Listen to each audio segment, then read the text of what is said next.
وحد الأديان وفرض سطوته على طول الهند، صاحب القبضة الحديدية، والسلطان الذي وصل بسن صغيرة للعرش ليحكم ويأمر في أصعب بقاع الأرض، العاشق والقوي، والرجل المسلم الذي لا تزال تذكره الهند حتى اليوم، ألهم صناع السينما، وبقيت قصته حاضرة حتى اليوم. جلال الدين محمد أكبر، أعظم من حكم الهند. في أكتوبر من عام 1542 أبصرت عينا جلال النور، الطفل الذي سيقود البلاد وسيصل لحكمها وهو في سن صغير. ولد جلال في مدينة عمركوت الواقعة اليوم في إقليم السند بباكستان، لأب هو سلطان مملكة المغول في الهند. بعمر 13 عاما توفي والده السلطان همايون، الذي كان قد استعاد عرشه للتو من يد الأمير الأفغاني شير شاه الصوري. رحل همايون عن الدنيا وطلب بوصية تسليم ابنه جلال الدين محمد أكبر الحكم على أن يكون بيرم خان وصيا له. تسلم ابن 13 ربيعا الحكم، ولم يتوقع أحد أنه سيحكم ل50 عاما، فقد وصل للسلطة وبيده إقليم بنجاب ومحيط العاصمة دلهي فقط. بدأ حكم أكبر بتحكم أصحاب النفوذ في القصر، وعلى رأسهم بيرم خان الذي اتسع حكمه على يد السلطان، لكن أكبر أجبره على التقاعد بعد 4 سنوات ليتولى الحكم بشكل فعلي دون تدخل من أحد، فأعاد ترتيب أوراق قصره وحكمه، ثم انطلق في غزواته لتوسيع رقعة سيطرته وملكه. فدخل في البداية ولاية مالو الغنية بالمحاصيل الزراعية الوفيرة، ورغم صغر سنه وخبرته إلا أنه فاجأ الجميع بدهائه وخططه. فبدلا من السيف أطلق أكبر سياسة جديدة اعتمدت على الدبلوماسية مع قوة السيف، فكان يفاوض ويحاور تحت ضغط القوة، وإذا لم يفلح فالسيف هو الفاصل.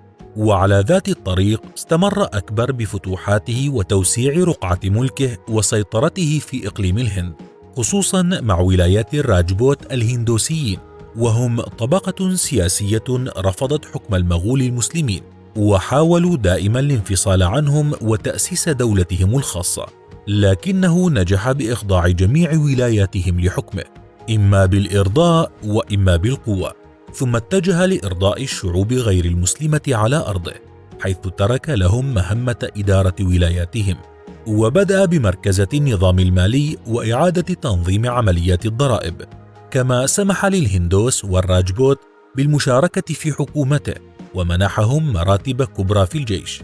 ومن ثم ألغى ضرائب الحج كليا ومعها ضريبة عدم أداء الخدمة العسكرية لغير المسلمين، واهتم بشكل رئيسي في الديانات المتعددة في الهند، حيث حثهم على المشاركة في مناظرات أمامه كانت تعقد في الديوان الإمبراطوري، ليدشن بعد ذلك الدين الإلهي، والذي اعتبر مذهبا في الهند كلها، جعل فيها كل الديانات تحترم الديانات الأخرى في الهند.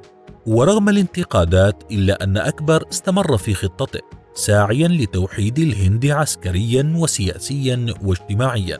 ولعل من أبرز ما يثير الاهتمام في قصة جلال الدين أكبر أنه الرجل الذي وحد الهند وهو أمي، فلم يعرف القراءة أو الكتابة، وتركزت كل تربيته على الفروسية والإدارة والحكم. وعندما كبر اهتم بالفلسفة والعلوم والأديان، حتى بات بلاطه مركزا ثقافيا في الهند. امتزاجه مع بقية الأديان وتسامحه معهم كان خلفه قصة حب كبيرة شجعته على الاستمرار في طريقه، وهي جودا الهندوسية ابنة الراجبوت، التي أحبها وطلبها من والدها في محاولة لفض الخلافات وتوحيد مملكته، وفي ذات الوقت بناء التحالفات من خلال الزواج. دخلت جودا قصر أكبر مجبرة غير راغبة في الزواج، رغم أنه لم يجبرها على تغيير دينها. وبعد شهور تحت أسقف قصر الإمبراطور اكتملت قصة حب أكبر وجودا، والتي أنجبت له ولي عهده الذي تسلم الحكم من بعده.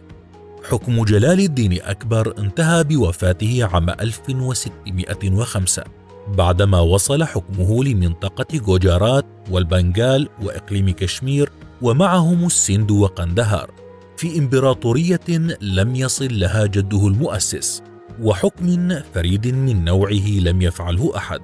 فقد تسلم الحكم بإمبراطورية متناثرة، وتركه بإمبراطورية كبرى لا تغيب عنها الشمس، مع حبه الذي خلد بالروايات والأفلام، وقصص عن حياته وحكمه مستمرة حتى اليوم.